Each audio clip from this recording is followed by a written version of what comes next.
My husband kicked me out of the house after he believed his daughter's lies.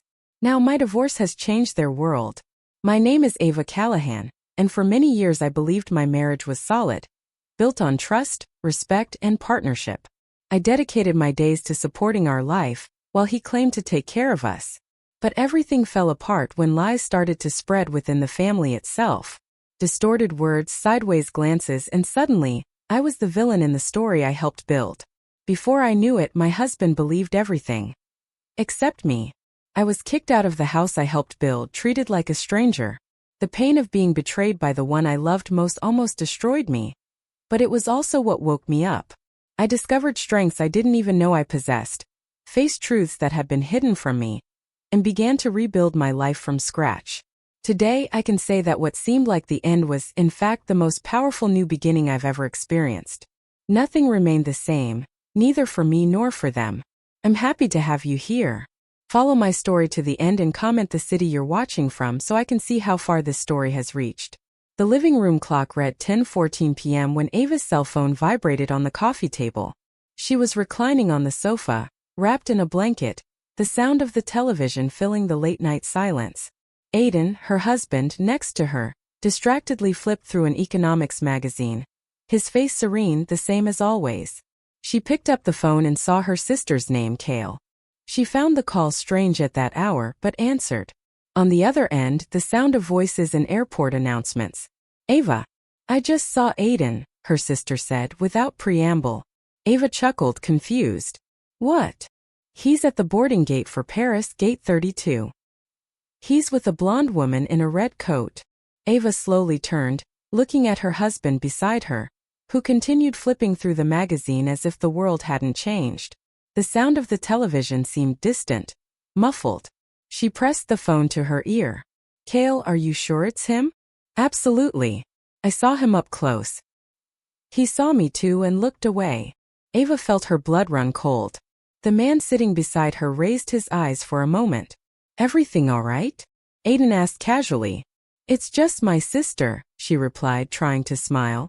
But her voice faltered on the last syllable. His smile remained immobile, polite, as if he were following an invisible script. When he returned to looking at the magazine, Ava hung up the call without saying another word. She stood there looking at him, feeling the unbearable sensation of being trapped in a poorly staged scene. She got up, walked to the window, pretending to adjust the curtain. Behind the reflection in the glass, she saw Aiden in profile. The way he moved his hands seemed calculated. Small pauses between gestures, like someone rehearsing every movement. Ava tried to push the thought away, but it imposed itself with increasing force. Kale must have been mistaken, she thought. It must be someone similar. Even so, images formed in her head. The airport, gate 32, the red coat. When she sat back down, Aiden let out a brief laugh at something on TV. And that's when she noticed that laugh wasn't his. It sounded hollow, studied. She had known him for 12 years. And she had never heard that laugh before. Later, when he went upstairs to sleep, Ava stood still in the living room in silence. The house seemed different, almost foreign. She walked to the home office, opened her laptop, and accessed the security cameras. It was an old habit. She liked to review the gate's movement, deliveries, Aiden's car arriving. The video showed everything with its usual precision. 6:47 p.m. The car enters the garage. Aiden gets out, opens the gate, locks it, enters the house. She fast-forwarded the recording. 7:52 p.m. The image froze. For 40 minutes he simply disappeared. No record. No movement. At 8:32 p.m., he reappears in the kitchen in the same clothes, but with a different watch on his wrist. Ava zoomed in on the screen. The detail was small but glaring. He never wore his watch on his right hand. The shirt collar was also turned the opposite way. For a moment she stood motionless, observing the enlarged image. The face seemed the same, but something in the expression was different. A more fixed gaze, without warmth, without the usual sparkle. She slowly climbed the stairs, opened the bedroom door, and found him sleeping. His chest rose and fell calmly. She stood at the edge of the bed, looking at that identical yet strange face. If he had disappeared for 40 minutes, who was the man who had returned? Ava spent the following days in a silent stupor. The man living with her seemed increasingly like an intruder wearing her husband's skin. Even gestures of affection, once automatic, spontaneous, now seemed studied. She knew she needed concrete proof, something impossible to disguise, that would separate the real from the staged. And then she remembered shrimp. Aiden was severely allergic. Even the smell made him cough. 2 years prior, a family dinner had almost killed him. That Friday night, Ava got up earlier and went to the kitchen. The sound of the frying pan and the aroma of seasoning spread through the air. She mixed the shrimp with olive oil and garlic, her heart pounding. When Aiden came down, the smell dominated the room. He took a deep breath and smiled. What is that?" he asked, curious. "A new recipe," she replied, feigning lightness. She served the dish in front of him and waited. Aiden ate slowly, praised the taste, and wiped his lips with his napkin. No sign of allergy, no reaction. His face remained serene. Ava watched, motionless, her blood pounding in her ears. He ate everything. And smiled. After he went up to the bedroom, Ava remained in the kitchen, surrounded by the smell of the dish that should have been poisonous. She sat down and closed her eyes. The memory came vividly. 2 years prior, the same man writhing on the floor, his face swollen, his skin covered in rashes. She remembered the panic, the ambulance, the sound of oxygen being released. The doctor had said, "Not even traces, he can't even touch shellfish." And now that man ate shrimp as if savoring an ordinary dish. Ava got up impulsively, put her hand to her mouth and whispered almost voicelessly, "This isn't possible." Determined, she placed her cell phone on the counter and turned on the camera. She reviewed the recorded video. Him sitting, smiling, eating. Every gesture, every second captured was living proof that something was wrong. She saved the file, coded the name, and sent it to Kale without a caption. Minutes later, her sister called. "Ava, what is this?" she asked, distressed. "It's tonight's dinner." "Are you kidding me? He's eating shrimp." "Exactly." Her voice came out cold, almost sharp. "And he shouldn't be alive right now." Silence settled between the two. Kale took a deep breath. "Ava, this man isn't Aiden." Ava looked at her own reflection in the window glass, her face tense, her eyes hard. "I know," she whispered. "I know." The next morning brought a heavy air, as if the house knew what she had discovered. Aiden, or whoever he was, left early, claiming a meeting. As soon as she heard the car drive away, Ava rushed to the home office. The room had always been his territory. Locked drawers, encrypted files, secrets hidden behind impeccably organized folders. She used a bobby pin to unlock the bottom compartment of the desk. Inside, there were black folders and unmarked envelopes. She opened the first and held her breath. A payroll slip with another name. Marcus Webb. Ava slowly sat down, the paper in her trembling hands. The document had notes in the margin, high values, recent dates, and in the corner, a handwritten observation. Immersion contract. Confidential. Beside it, a smaller folder contained printed pages with strange texts. Descriptions of routines, schedules, habits, even dialogue. Maintain routine. Repeat patterns. Avoid improvisation. She flipped through the pages and felt her heart clench. "Guest actor," she murmured. "Is this a script?" The room seemed to spin around her. She picked up another envelope and found a payment schedule identified as final transfer in 3 months. The handwriting was the same as the man who slept beside her every night. At the top, the name Marcus Webb was followed by a sequence of accounts and cryptocurrencies. Fear began to turn into anger. This wasn't a simple betrayal, it was an operation. A meticulous plan to replace her, rob her, and erase her life. She opened the laptop on the desk and tried to access the files. They were password protected, but Ava wasn't just an accountant. She was a digital tracking specialist. She connected a data recovery device and waited. When the system granted access, a folder called Study Material appeared. Inside it were videos. The first showed Aiden speaking to a camera, describing personal quirks. The way he folded shirts, his contained laugh, the words he used in arguments. Then, another video showed the imposter repeating every gesture, with frightening precision. Voice, posture, gaze, everything imitated to exhaustion. Ava felt a chill cut through her chest. She opened more files. Voice recordings, instructions on emotional behavior, even copies of old emails from her and Aiden. It was as if someone had built a parallel version of their lives piece by piece. With trembling hands, she typed Marcus Webb's name into a professional database. The results quickly appeared. Freelance actor, history of immersion work, and confidential projects. References from agencies in Europe and on the East Coast.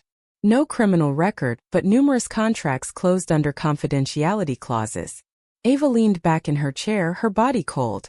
It was him. The man living in her house was not her husband, but an actor hired to play the perfect role. She looked around as if the air had become dense. Everything, the dinners, the touches, the conversations, was nothing but a performance.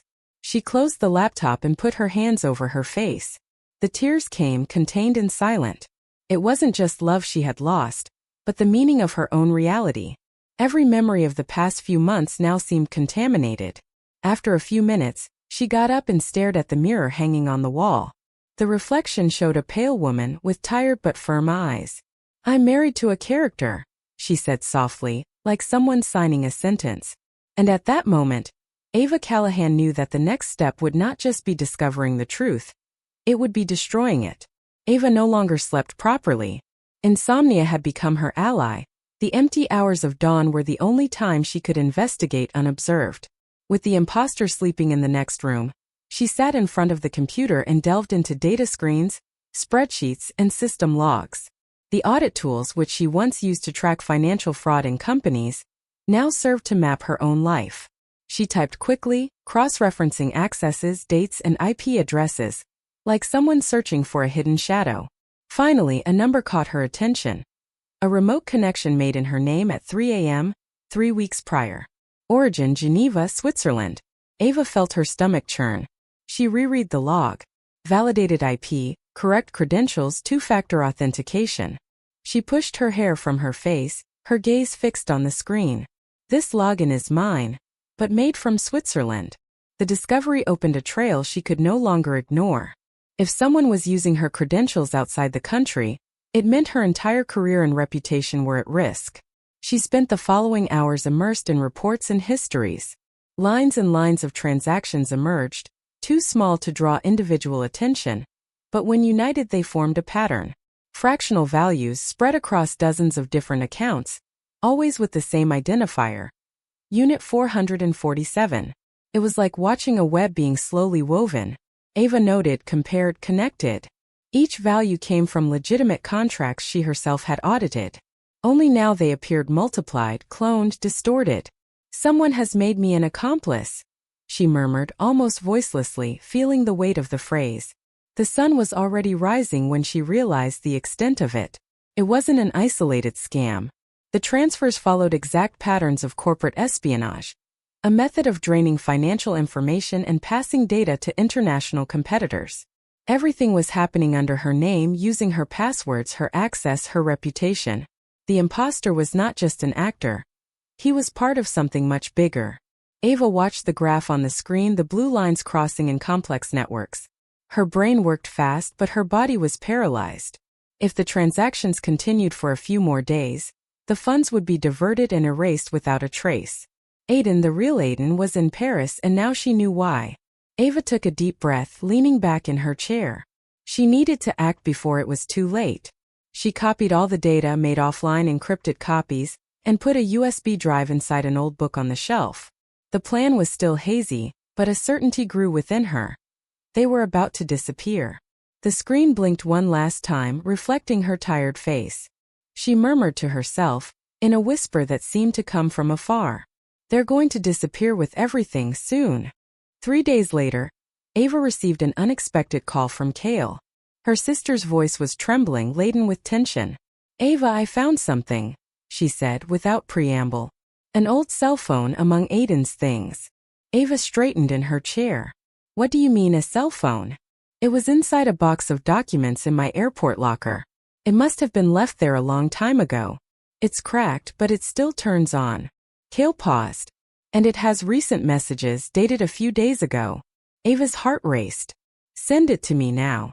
Hours later, the device arrived in a small package. She opened it carefully, wearing gloves, and turned it on.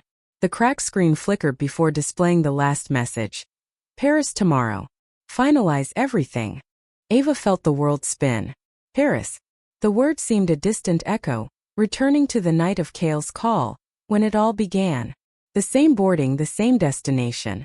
She leaned the phone on the table and closed her eyes. The message left no doubt. Aiden and the woman in the red coat planned to conclude the scam on French territory. But if there were recent messages, it meant the device was still being used, somehow connected to the network. She needed to extract every piece of data before it was erased. She picked up her spare phone and called Sophia Chun, the cybersecurity specialist she had known for years. I have a device that could change everything, she said, trying to control her nervousness. I need you to unlock it. Sophia accepted without hesitation. Hours later, the cell phone was connected to her friend's computer, lines of code running across the screen as the system tried to break the encryption. Ava watched each command as if it were a countdown. Finally, a beep sounded and access was granted. Inside the device, there were dozens of hidden files. Messages, voice recordings, emails, and encrypted folders. There's something you need to hear, Sophia warned, adjusting the audio. Ava put on her headphones. A feminine voice sounded on the other end, firm and cold. Our man is with her. Final phase in progress. Ava stiffened. She calls him our man. The words echoed in her mind. The woman in the red coat, Madison Vale. Now the name made sense. Madison was Aiden's partner in several contracts, always appearing in the background, discreet, efficient. The perfect accomplice. With Sophia's help, Ava managed to extract more information. Contact lists, transfer routes, partial passwords. Everything pointed to the same destination, Paris, and to the same date, 2 days ahead. The operation was about to be concluded. The money and data would disappear as soon as the last server was disconnected. Ava opened the digital map and saw the connections blinking in real time, like arteries about to be cut. She put the cracked cell phone back in a box and took a deep breath. The room seemed too small to contain the weight of that discovery. She walked to the window and looked out at the sleeping city. The streetlights reflected in her eyes, and she realized there was no more time for hesitation. She picked up the phone and called Sophia. We have to act now, she said. They're going to erase everything. On the other end, her friend responded firmly. Then we need to be faster. Ava ended the call and returned to the computer. The screens trembled, the data flickered, the clock read 11:47 p.m. She knew. Every second lost was a life stolen. Time was running out. Ava already knew that time was against her. The evidence was gathered, but the digital traces disappeared every hour. If she waited too long, Aiden and Madison would vanish without a trace. She spent the night awake, surrounded by notes, codes, and flickering screens. The idea came like a flash. Create an invisible trap, an accounting virus disguised as routine administration. She would program the code to react automatically. Any attempt to move suspicious values would activate a total block on the involved accounts.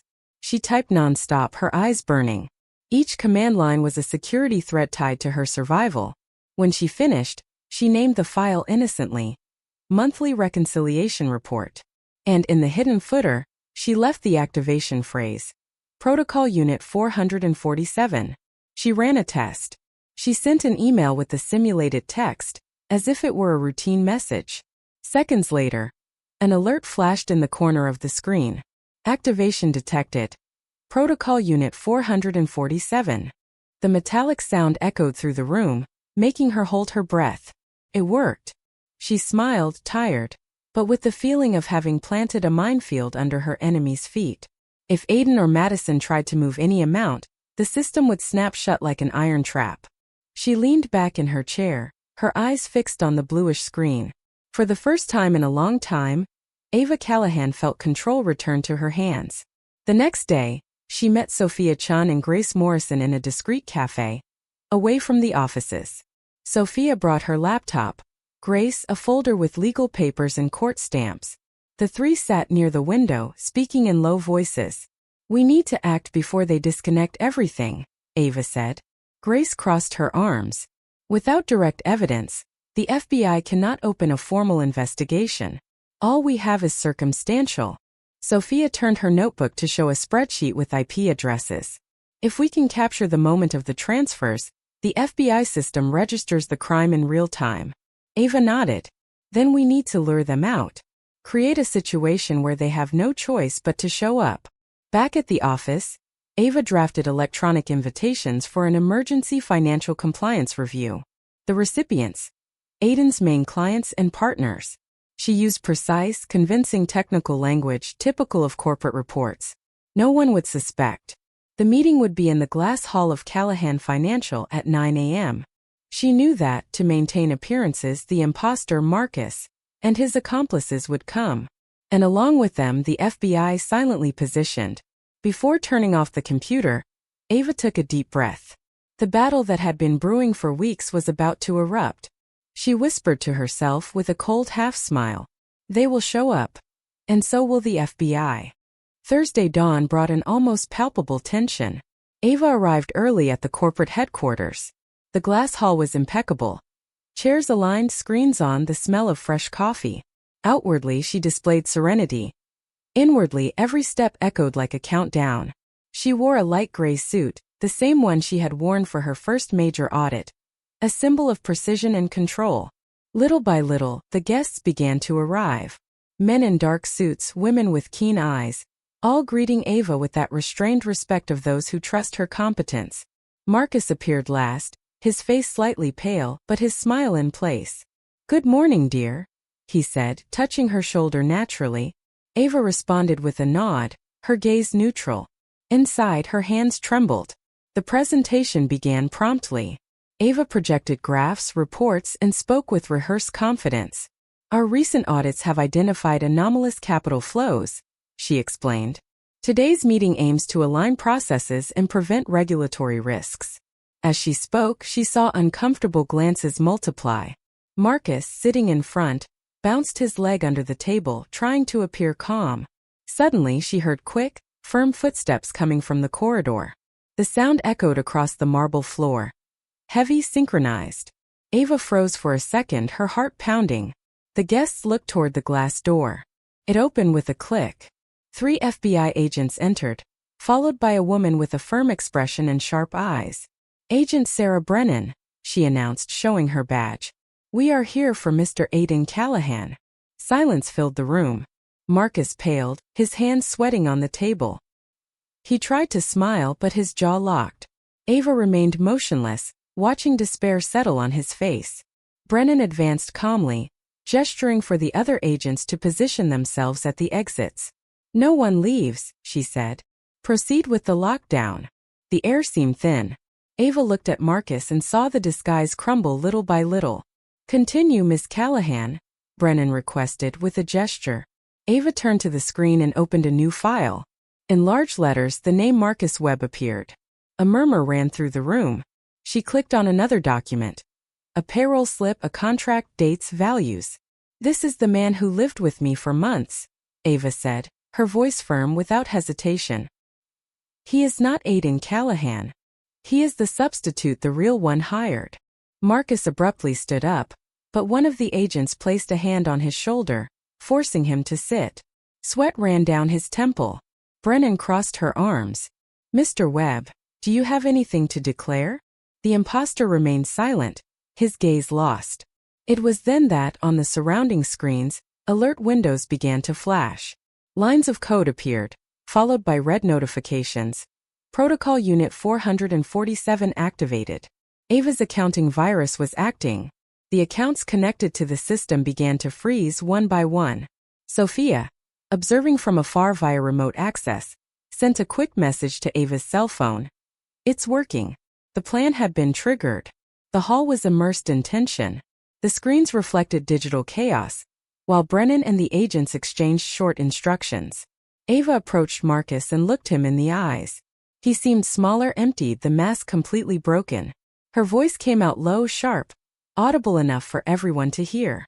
"Marcus, do you want to tell them or should I?" The imposter lowered his head. The silence that followed was heavier than any scream. And Ava, for the first time in months, felt that power returned to reside in her own name. The glass hall seemed suspended in time. The sound of keyboards stopped, the air became thick, and all attention turned to Marcus. He was pale, his gaze lost between Ava and Agent Brennan. His breathing was shallow, his body slightly hunched, as if, suddenly, he had aged years in a few minutes. "Mr. Webb," Brennan said, firmly but without raising her voice, "do you confirm your identity?" Marcus swallowed hard. He looked at the floor, then at Ava. The words came out shaky but continuous. "Yes. Marcus Webb. I was hired 7 months ago. They paid me to take his place, Aiden Callahan." He ran a nervous hand through his hair. "There was an apartment in Manhattan used as a base. There I received instructions, voice recordings, behavioral rehearsals." Ava remained motionless. The world seemed to spin in slow motion. Brennan took a step forward. "Who hired you?" "Aiden and a woman named Madison Vale." Marcus took a deep breath. "They sent payments in 3 stages. The last one would be the deposit of code unit 447. Brennan's gaze met Ava's. "Did you hear that?" Ava nodded, her voice almost a whisper. "Deposit unit 447 exists, yes." Marcus closed his eyes, defeated. "They plan to disappear after that transfer. I was supposed to maintain the facade until the last minute." Brennan signaled to one of the agents. "I need his laptop." The man brought the equipment to the main table. Marcus hesitated but typed the password. The screen lit up, revealing a folder full of spreadsheets and encrypted emails. The agent approached, her face illuminated by the cold light of the monitor. Suddenly, a notification flashed in the corner of the screen, accompanied by a piercing sound. "Red alert. System compromised." Ava's virus had reacted to the direct connection. Files began to move as if coming to life, transfers being blocked, accounts frozen in real time. The room plunged into tension. The screens flashed red, reflecting in the astonished expressions of those present. Brennan remained calm, giving quick instructions to the technical team. "Cancel backup routes. Use Ava's logs to trace the mirrors," she ordered. Ava watched everything in silence, her hands trembling but her heart steady. The plan was working. The trap she herself had created was closing. Marcus, meanwhile, seemed increasingly fragile, his face drenched in sweat. "They'll know I spoke," he murmured. "They'll come after me." Brennan glanced at him. "No, Mr. Webb. They're not going anywhere." When the system finally stabilized, the entire hall plunged into an almost solemn silence. The lights flickered, and the distant sound of FBI sirens echoed outside. Ava looked around. Investors, agents, employees, all motionless, trying to comprehend what they had just witnessed. She took a deep breath, her eyes moist but not letting tears fall. The cycle of deception had been broken, but the wound was still open. She knew, however, that this was not the final line of the story. "And this," she murmured to no one in particular, "is just the beginning." The next morning, Ava was called to FBI headquarters. The room was large and cold, lit by natural light.